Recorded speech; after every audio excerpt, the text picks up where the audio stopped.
پیارے ساتھیو، السلام علیکم ورحمۃ اللہ وبرکاتہ۔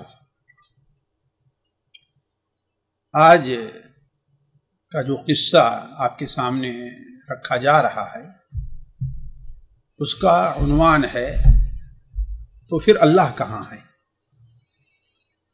اللہ کہاں گیا؟ یہ عام طور پہ جملہ ہم اپنے زبان میں بولتے ہیں یہ ظاہر کرنے کے لیے کہ جو کچھ ہم کر رہے ہیں اللہ تعالیٰ اسے دیکھ رہا ہے۔ یہ قصہ ایک صحابی رسول حضرت عبداللہ ابن عمر رضی اللہ تعالی عنہما سے متعلق ہے، اور یہ قصہ امام بیہقی رحمہ اللہ کتاب شعب الایمان میں، امام طبرانی کی کتاب الطبرانی معجم طبرانی کبیر میں، اور امام ذہبی نے سیر اعلام النبلاء میں بھی اس کی طرف اشارہ کیا ہے، مختصر نقل کیا ہے۔ علامہ البانی نے الصحیحہ میں اسے ایک حصہ نقل کر کے اسے صحیح قرار دیتے ہیں۔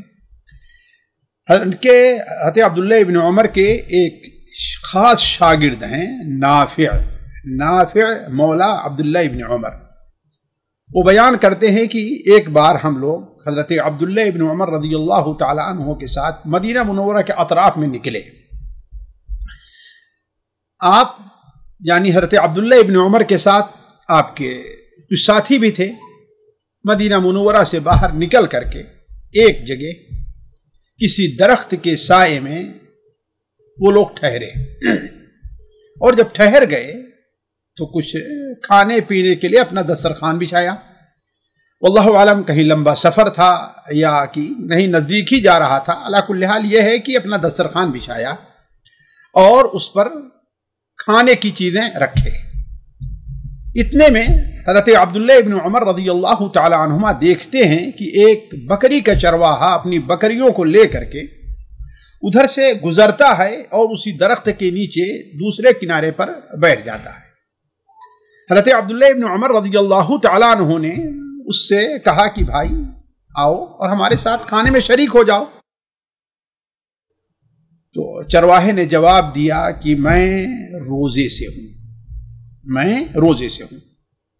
حضرت عبداللہ ابن عمر رضی اللہ تعالی عنہ کو بڑا تعجب ہوا، اور انہوں نے کہا کہ ایسے سخت دن میں جبکہ دھوپ اتنی تیز ہے، اس پتھریلی وادی میں ان بکریوں کے پیچھے تمہیں دوڑنا پڑ رہا ہے، ان گرم پہاڑوں کے درمیان میں تم بکریاں چرا رہے ہو اور تم روزے سے ہو۔ یعنی کئی چیزیں جمع تھی، ایک تو گرمی کا موسم تھا، دوسرے وہ مدینہ منورہ کے ارد گرد آپ جانتے ہیں یہ کالے پہاڑ، یہ کالی جو زمین ہے اور اس میں گرمی اور سخت ہو جاتی ہے، تیسرے اسے بکریوں کے پیچھے دوڑنا ہے، چوتھے دھوپ ہے۔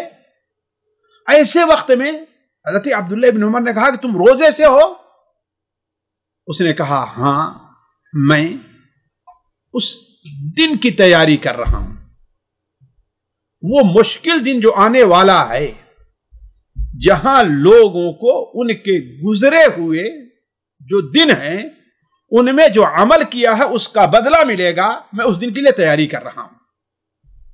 حضرت عبداللہ ابن عمر کو اس پر بڑا تعجب ہوا اور آزمانا چاہا کیا یہ سچ ہے؟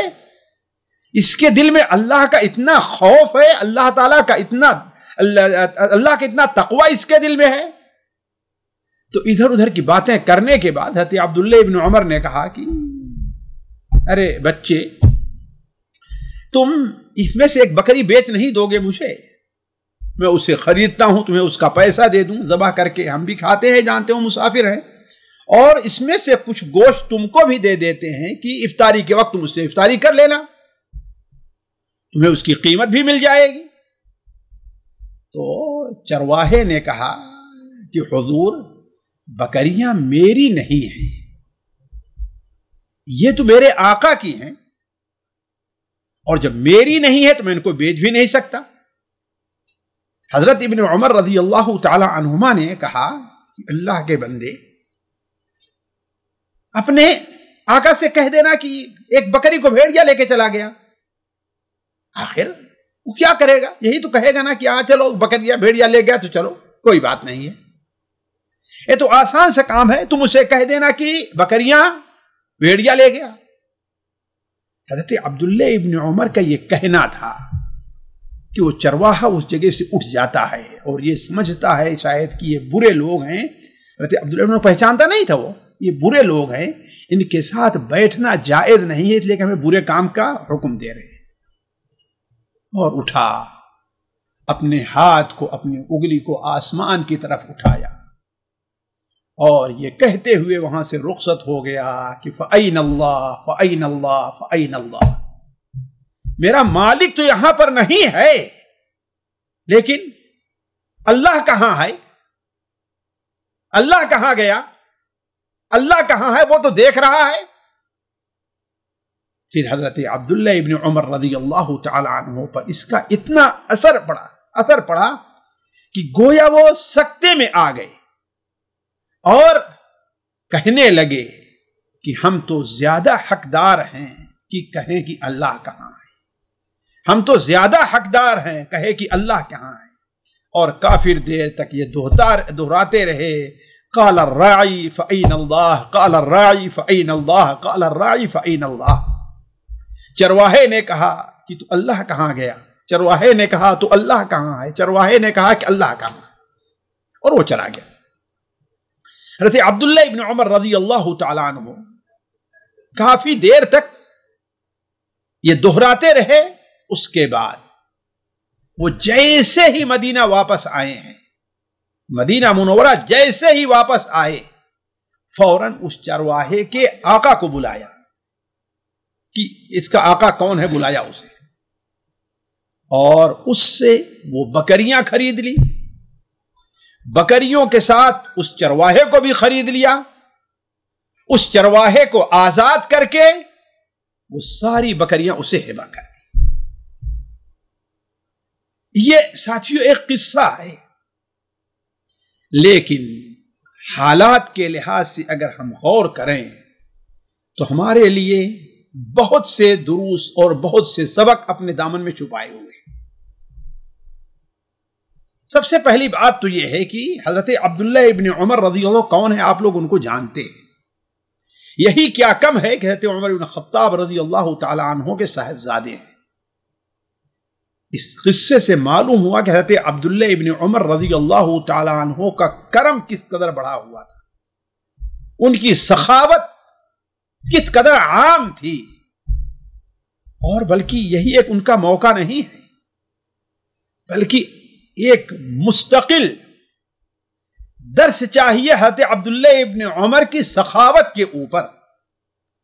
سرے دست ایک مجھے چھوٹا سا واقعہ یاد آیا، امام ذہبی رحمہ اللہ اسے اپنی کتاب سیر اعلام النبلاء میں نقل کرتے ہیں، اور اس کتاب کے جو محققین ہیں بتاتے ہیں کہ اس حدیث، اس سند، اس قصے کے روات جو ہے وہ ثقہ ہے، بیان کرتے ہیں کہ حضرت عبداللہ ابن عمر رضی اللہ تعالی عنہ سے ایک ان کے غلام نے، جس کے 2 بیٹے، اس کی ماں اور اس کی بیوی، شاید یہ چاروں حضرت عبداللہ ابن عمر کی ملکیت میں تھے، لیکن اس نے بدلے کتاوت کر لیا۔ بدلے کتاوت ہوتا کیا تھا ساتھیوں، کہ جو غلام ہوتے تھے خریدے اور بیچے جاتے تھے، وہ اپنے آقا سے یہ کہتے تھے کہ میں آپ کو اتنی مبلغ دیتا ہوں، آپ یہ لکھ لیجئے، اتنے دن میں میں اتنے مبلغ آپ کو ادا کر دوں گا اور میں آزاد ہو جاؤں گا۔ اسی کو مکاتبت کہتے ہیں، قرآن مجید میں بھی آیا ہے، یہ چیز آئی ہے۔ اس کے بعد تاکہ میں آزاد ہو جاؤں، جس طریقے سے لوگ آزاد ہیں، جہاں رہیں، جہاں کھائیں، جہاں کمائیں، جو چاہیں کریں، ہم بھی ویسے کریں۔ حضرت عبداللہ ابن عمر نے شاید 40,000 یا کتنے پر، یا 20,000 یا کتنے پر اس سے مکاتبت کر لی تھی اور ایک دستاویز لکھ لیا تھا۔ وہ مدینہ منورہ سے نکلا اور جا کر کے کوفہ میں ایک گدھا لیا اس نے، اور اس کے اوپر سواریاں لے آنے، لے جانے، بوجھ ڈھونے وغیرہ کا کام کرنے لگا، یہاں تک کہ کچھ دنوں تک اس نے 15,000 جمع کر کے حضرت عبداللہ ابن عمر کو دے دیا۔ ایک بار ایک شخص اس کے پاس آتا ہے کہ تو بھی عجیب پاگل آدمی، بیوقوف ہے، تو نے کس سے مکاتبت کی ہے، لکھا پڑھی کس سے کی ہے؟ حضرت عبداللہ ابن عمر سے. حضرت عبداللہ عمر کا حال تو یہ ہے کہ وہ دائیں سے بائیں سے غلام خرید کر کے آزاد کرتے ہیں. تو بھی ان سے درخواست کر، تجھے آزاد کر دیں گے. بڑا آسان طریقہ ہے، تو ان کے اوپر جا، یہ دستاویز لے کے جا اور کہا کہ اے ابو عبد الرحمن، اب میں تھک گیا ہوں، میرے بس میں مزید بدلے مکاتبت ادا کرنے کی طاقت نہیں ہے، آپ مجھے آزاد کر دیجیے، المہربانی ہوگی. چنانچہ اس غلام کے سمجھ میں بات آئی اور حضرت عبداللہ ابن عمر رضی اللہ تعالی عنہما کے پاس گیا اور کہا ابو عبد الرحمن، میں تھک چکا ہوں. اس میں کوئی شک نہیں کہ یہ دستاویز ہے، اس میں لکھا پڑھی ہے کہ میں آپ کو اتنا دے کر کے آزاد ہو جاؤں گا، لیکن میں اس سے زیادہ اب آپ کو نہیں دے سکتا، آپ مہربانی کریں اس کو مٹا دیں. حضرت عبداللہ ابن عمر رضی اللہ تعالی عنہ نے کہا کہ میں نہیں مٹاؤں گا، تو اپنے ہی ہاتھ سے مٹا دو. چنانچہ اس نے مٹا دیا. یہ دیکھ کر کے حضرت عبداللہ ابن عمر رضی اللہ تعالی عنہ کی آنکھوں میں آنسو آ گئے اور کہا جا، تو اللہ کے لیے آزاد ہے. اس نے کہا کہ اے ابو عبد الرحمن، آپ نے اگر میرے اوپر احسان کیا ہے تو میرے جو 2 بیٹے آپ کی غلامی میں ہیں ان پر بھی احسان کیجیے. اس اللہ کے بندے نے کہا جاؤ، تیرے دونوں غلام بھی آزاد ہیں، تیرے دونوں بیٹے بھی آزاد ہیں. اور صرف اسی پر نہیں، اس نے کہا پھر میری ماں اور میری بیوی کو کیوں آپ غلام بنائے رکھیں گے؟ کہا جاؤ، ان دونوں کو بھی میں اللہ کے لیے آزاد کر دے رہا. یہ ہے حضرت عبداللہ ابن عمر رضی اللہ تعالی عنہ. اگر آپ یہ آیت جس سے 4تھا پارہ شروع ہوتا ہے لن تنالوا البر حتی تنفقوا مما تحبون، اس کی اگر جیتی جاگتی تفسیر دیکھنا چاہیں تو حضرت عبداللہ ابن عمر رضی اللہ تعالیٰ عنہ کے حالات زندگی پڑھیں. تو یہ حضرت عبداللہ ابن عمر ہیں. اب آپ تعجب نہیں کریں گے کہ انہوں نے کیسے نہ صرف اس غلام کو خریدا، اسے آزاد کیا، یہی نہیں غلام کو بھی خریدا، اسے آزاد کر دیا، اور وہ بکریاں پتہ نہیں کتنی رہی ہوں گی، 50 100 200 30 40 جتنی بھی رہی ہوں، وہ خرید کر کے اس غلام کو ہبہ کر دیا کہ یہ مال بھی تیرا ہے اور تو بھی اب آزاد ہے. اب آپ کو اس پر تعجب نہیں ہوگا کہ صحابی رسول حضرت عبداللہ ابن عمر رضی اللہ تعالی عنہ کا اس سلسلے میں کیا طریقہ رہا ہے. دوسرا فائدہ ساتھیوں، ہمیں بھی چاہیے کہ ہم اس دنیا کی زندگی اور ان ایام کو ہم غنیمت سمجھیں. ساتھیوں، ہم دیکھتے ہیں کہ ہمارے پاس پڑوس جان پہچان والے لوگ آئے دن کسی نہ کسی کے دنیا سے جانے کی خبر ملتی ہے. اس کی کیا ضمانت ہے کہ کل پرسوں ترسوں ہم میں سے کسی کے اس دنیا سے جانے کی خبر نہ آ جائے؟ جو اس دنیا سے گئے ہیں ہم سے مال میں بھی زیادہ، ہم سے طاقت میں، ہم سے زیادہ ان کی صحت بھی تھی. کون ضمانت لے سکتا ہے؟ تو ہمیں اس کو غنیمت سمجھنا چاہیے اور اس کے لیے تیاری کرنی چاہیے، کہیں ایسا نہ ہو کہ ہمیں آخرت میں افسوس کرنا پڑے. تیسرا فائدہ ساتھیوں، قیامت کے دن کی گرمی سے بچاؤ کا بہترین طریقہ اس دنیا کے اندر گرمی کے مہینے میں روزہ رکھنا ہے، خصوصاً فرض روزے. ہم اگر نفلی روزوں کا اہتمام نہیں کر سکتے تو کم سے کم فرض روزے جو آتے ہیں ان کا تو اہتمام کر لیں. ہم میں سے یا ہماری جان پہچان میں کچھ لوگ ایسے بھی ہوں گے کہ پچھلے سال کا ان کا روزہ چھوٹا ہوا ہے، مرد میں بھی اور عورتوں میں بھی. کوئی بیمار ہو گیا، کسی نے سستی کی ہے، مشقت کا کام تھا، محنت کا کام کرنا پڑا، روزہ نہیں رکھ سکا. تو اب تو کم سے کم غنیمت سمجھ کر کے اس دن کو پورا تو کر لے وہ،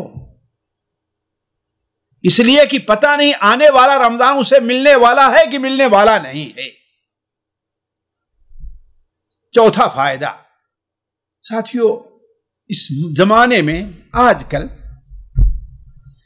گناہ کے، اور خصوصاً وہ گناہ جو انسان تنہائی میں کرتا ہے، اس کے مواقع بہت زیادہ بڑھ گئے ہیں، بہت زیادہ بڑھ گئے ہیں۔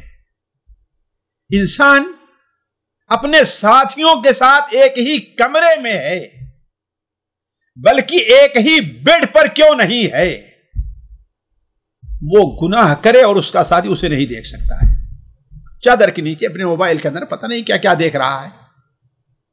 ایسے وقت میں ایک مومن کو چاہیے کہ اگر اسے گناہ سے کوئی چیز بچا سکتی ہے تو یہ چیز کہ اگر دنیا کا کوئی آدمی ہمیں نہیں دیکھ رہا ہے تو کم سے کم اللہ تو ہم کو دیکھ رہا ہے۔ ہمیں اللہ سے شرم اور اللہ تعالیٰ کا خوف کرنا چاہیے۔ یہی وہ چیز ہے اس دنیا میں صرف ہے جو ہمیں اور آپ کو ان گناہوں سے بچا سکتی ہے۔ اسی لیے پانچواں فائدہ ہم نے لکھا ہے کہ اللہ تعالیٰ کا مراقبہ یعنی اس کی نگرانی کا احساس بندے کو بہت سے گناہوں سے بچاتی ہے۔ ذرا سوچئے، یہ غلام جس کے لیے چند کلو یا 1 کلو گوشت بڑی اہمیت رکھتا تھا اور بہانہ بنا کر کے اپنے مالک سے چھٹکارا بھی بڑی آسانی سے لے سکتا تھا، اور اس کے ساتھ ساتھ گوشت کے علاوہ اسے پیسے بھی مل جاتے، لیکن آخر اسے کس چیز نے روکا ہے؟ کس چیز نے روکا ہے؟ اللہ تبارک و تعالیٰ کی نگرانی اور اللہ تعالیٰ کی مراقبہ نے۔ تبھی تو حضرت عبداللہ ابن عمر نے جب کہا کہ تمہارا مالک دیکھ نہیں رہا ہے، وہ کیا کہے گا؟ کہہ دینا کہ بکری کو ایک بھیڑیا لے کے چلا گیا۔ اس نے کیا کہا؟ میرے مالک تو مجھے نہیں دیکھ رہے ہیں، لیکن میرے مالک کا مالک اللہ تعالیٰ ہم سب کو دیکھ رہا ہے۔ فَأَيْنَ اللَّهُ فَأَيْنَ اللَّهُ فَأَيْنَ اللَّهُ۔ چھٹا فائدہ ساتھیوں، ہمارے یہاں یہ مشہور ہے اور بڑے پڑھے لکھے لوگ بھی کہتے ہیں کہ اللہ تعالیٰ ہر جگہ موجود ہے۔ اسلامی عقیدے کے یہ کہنا خلاف ہے، بلکہ ڈر ہے کہ گناہ کا کام ہوگا یہ، اس لیے کہ اللہ تعالیٰ ہر جگہ موجود نہیں ہے۔ شخص نے اپنے ہاتھ کہاں اٹھایا ہے؟ دیکھا کس طرف ہے؟ آسمان کی طرف۔ اور ہمارے یہاں بھی حتیٰ کہ غیر مسلم بھی کہتے ہیں کہ اوپر والا جو کچھ کرتا ہے کرتا ہے، لیکن ہمارے مولوی لوگ کہتے ہیں اللہ تعالیٰ ہر جگہ موجود ہے۔ اللہ ہر جگہ نہیں ہے۔ قرآن مجید میں جگہ جگہ اللہ تعالیٰ نے اپنے کو یہ فرمایا کہ وہ عرش کے اوپر مستوی ہے، اور عرش کہاں ہے؟ اس کا 7 آسمان سے اوپر ہے۔ بلکہ اَأَمِنْتُمْ مَنْ فِي السَّمَاءِ، جو آسمان میں ہے، کیا تم اس سے بے خوف ہو گئے ہو؟ اسی طریقے سے ساتھیوں، اللہ تبارک و تعالی کا تقوی اور اللہ تبارک و تعالی کا خوف بندے کو مصائب اور پریشانیوں سے نجات دیتا ہے۔ اگر کسی کے تقوی اور اللہ کے خوف کو اگر کوئی شخص آزمانا چاہتا ہے تو آزمائے، جیسے حضرت عبداللہ ابن عمر نے اسے آزمایا تھا۔ اسی طریقے سے ساتھیوں، نبی کریم صلی اللہ علیہ وسلم کی ایک حدیث ہے، ہم ایمانی طور پر اپنے عزم کے طور پر کمزور ہیں، اسی لیے ہم سے بہت سے ایسے گناہ کے کام ہم دل سے نہیں بھی چاہتے پھر بھی ہمیں کرنا پڑتا ہے۔ ڈیوٹی میں ہم سے کوتاہی ہو جاتی ہے، ہم کوتاہی کرتے ہیں، ڈیوٹی جو کرنی اس میں ہم خیانت کرتے ہیں، سب کچھ کرتے ہیں۔ یہ کیوں؟ وجہ کیا ہے اس کی؟ اس لیے کہ ہمیں اللہ کے رسول صلی اللہ علیہ وسلم کی اس حدیث کے اوپر ہمارا ایمان نہیں ہے کہ ہم اگر یہ ڈیوٹی اپنی پوری کرتے اس میں کوتاہی نہیں کرتے ہیں، اگرچہ ہمارا نقصان ہو رہا ہے، تکلیف ہو رہی ہے، لیکن اللہ تبارک و تعالی ہمیں اس سے بہتر بدلہ دے گا۔ نبی کریم صلی اللہ علیہ وسلم حدیث ہے، اِنَّكَ لَن تَدَعَ شَيْئًا لِلَّهِ إِلَّا بَدَّلَكَ اللَّهُ بِهِ أَوْ عَوَّضَكَ اللَّهُ بِهِ خَيْرًا مِّنْهُ۔ تو اگر کسی چیز کو اللہ کے ڈر سے چھوڑ دے رہا ہے تو اللہ تبارک و تعالی اس سے بہتر چیز تم کو دے گا۔ حضرت یوسف علیہ السلام نے اللہ کے ڈر سے عزیز مصر کی بیوی سے زنا کرنا چھوڑ دیا، جیل جانا قبول کیا، لیکن زنا کے لیے تیار نہیں ہوئے۔ اس کا نتیجہ کیا نکلا؟ اللہ تعالیٰ نے انہیں مصر کی بادشاہت عطا کر دی۔ اس اللہ کے بندے نے اللہ کے خوف سے، اللہ کے ڈر سے ایک بکری نہیں بیچی، اللہ تعالیٰ نے اسے 2 بڑی نعمتیں عطا فرمائی۔ ایک نعمت تو وہ آزاد ہو گیا، اب اسے کوئی خرید بیچ نہیں سکتا ہے، اور دوسری نعمت یہ کہ اسے ایک بکری کے بدلے وہ ساری بکریاں اسے مل گئی۔ وہ کیوں؟ اس لیے کہ ایک بکری کا بیچنا اسے اللہ تعالیٰ کے لیے چھوڑا تھا کہ میں ایسا کام نہیں کروں گا۔ ساتھیو، ایک اور چیز ہے، ہمیں اس پر توجہ دینی چاہیے۔ اس دنیا میں بہت سے ایسے گمنام لوگ ہیں جو بہت ہی نیک اور خدا ترس ہوتے ہیں، دنیا والے انہیں کوئی نہیں جانتا، بلکہ ہم تو کہتے ان پر بڑی شہرت رکھنے والے، بہت زیادہ علم رکھنے والے، بہت زیادہ مال رکھنے والے لوگ قربان جائیں ان کے اوپر۔ اور ایسے ہی لوگ ہیں ساتھیوں جن کی وجہ سے اللہ تبارک و تعالی اس امت کی حفاظت فرما رہا ہے۔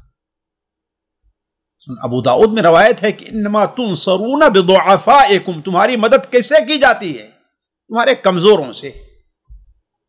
یہ اللہ کا بندہ، اسے کو حضرت عبداللہ ابن مدینہ کا تھا، وہ مدد نہیں جانتے تھے، عبداللہ ابن عمر کے جو لوگ ساتھ تھے نہیں جانتے تھے کہ یہ شخص اپنے اندر اللہ تعالیٰ کا اتنا خوف اور اتنا تقوی رکھے ہوئے ہے۔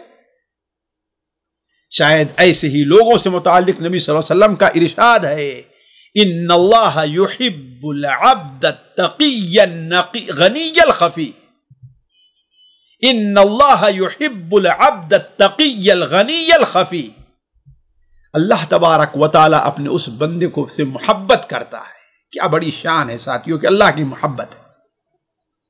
اللہ اپنے اس بندے سے محبت کرتا ہے جو تقی ہوتا ہے، تقوی والا اور متقی اور پرہیزگار ہوتا ہے، اور کیا؟ الغنی، لوگوں سے بے نیاز ہوتا ہے، اسے لوگوں کے سامنے ہاتھ پھیلانا کو پسند یا پسند ضرورت نہیں پڑتی، اور کیا؟ الخفی، لوگوں سے پوشیدہ رہتا ہے، کوئی اسے جانتا بھی نہیں ہے، کوئی نہیں، ایسے اس بندے کوئی نہیں جانتا، لیکن اس کے اندر اللہ کا کتنا خوف اور تقوی تھا۔ ساتھیوں، اس دنیا میں ایسے اپنے اندر امانت داری، اللہ تعالیٰ کا خوف اور اللہ تعالیٰ کے مراقبے کی صفت پیدا جو شخص کرے گا، اللہ تبارک و تعالیٰ اسے دنیا اور آخرت دونوں میں سرخرو کرے گا۔ جو شخص اس دنیا میں اپنے اندر اللہ تعالیٰ کی نگرانی، مراقبے، اللہ تبارک و تعالیٰ کا خوف، اللہ تبارک و تعالیٰ کی خشیت اپنے دل میں رکھے گا، اللہ تبارک و تعالیٰ اسے دنیا اور آخرت دونوں میں سرخرو کرے گا۔ اس کی آپ دیکھیے ایک شان، دنیا میں کیا اسے مل گیا؟ آزادی ہی مل گئی اور بکریاں مال بھی مل گیا، اور آخرت میں اللہ تعالیٰ فرماتا ہے ان الذین یخشون ربهم بالغیب لهم مغفرۃ واجر کبیر۔ ذرا سوچیں، ان الذین یخشون ربهم بالغیب، جو لوگ اپنے رب سے ڈرتے ہیں، غیب سے، دیکھے نہیں ہیں اللہ تعالیٰ، دیکھ نہیں رہے ہیں اللہ تعالیٰ، لیکن اللہ ان سے پوشیدہ ہے، لیکن وہ ڈر رہے ہیں۔ اللہ تعالیٰ کیا فرماتا ہے؟ لہم مغفرہ، ان کے لیے پہلے تو مغفرت ہے، دوسرے ان کے لیے اجر ہے، اور تیسرے معمولی اجر نہیں ہے، بہت بڑا اجر ہے، یعنی اللہ تعالیٰ انہیں ان کے گناہوں کو بخش دے گا، انہیں جنت میں داخل کرے گا، اور جنت میں اللہ تعالیٰ انہیں اعلیٰ مقام عطا فرمائے گا۔ تو اللہ تبارک و تعالیٰ کا خوف اور امانت داری اگر بندہ اپنے اندر پیدا کر لے تو یہ اسے دنیا میں بھی سرخرو کرے گی اور آخرت میں بھی۔ اللہ تعالیٰ سے دعا ہے کہ اللہ تعالیٰ ہمیں اور آپ کو اپنے اندر خشیت، خوف پیدا کرنے کے توفیق عطا فرمائے۔ اللہ تعالی ہمیں اور آپ کو توفیق دے کہ ہم اللہ تبارک و تعالیٰ کی نگرانی کا احساس اپنے دل میں پیدا کرنے کی کوشش کریں۔ السلام علیکم ورحمۃ اللہ وبرکاتہ۔ سامعین کرام، ہمارے علمی اور عوامی دروس اور سوال و جواب کی مجلسوں سے آپ خود بھی مستفید ہوں اور اپنے دوست و احباب کے ساتھ بھی شیئر کریں۔ عین ممکن ہے کہ آپ کے شیئر سے کسی کی اصلاح اور آپ کے لیے صدقہ جاریہ بن جائے۔ واٹس ایپ پر اسلامک میسج حاصل کرنے کے لیے نمبر نوٹ فرمائیں: یعقوب عزیز 00966 5089 59707۔ واٹس ایپ سوال جو آپ گروپ میں ایڈ ہونے کے لیے نمبر نوٹ فرمائیں: عبدالسلام عمری 00966 502627 622۔ نمبر بھیجتے ہوئے نام اور پتہ ضرور لکھیں۔ اسی طرح ہمارے یوٹیوب چینل اسلامی دعویٰ کو ضرور سبسکرائب کریں تاکہ ہماری ہر نئی اور اہم ویڈیو کی اطلاع آپ کو فوری حاصل ہو جائے۔ تمام دروس، مقالات اور سوال و جواب سیریز کے لیے ہماری مشہور ویب سائٹ www.islamidawah.com کا مشاہدہ کرتے رہیں۔ السلام علیکم ورحمۃ اللہ وبرکاتہ۔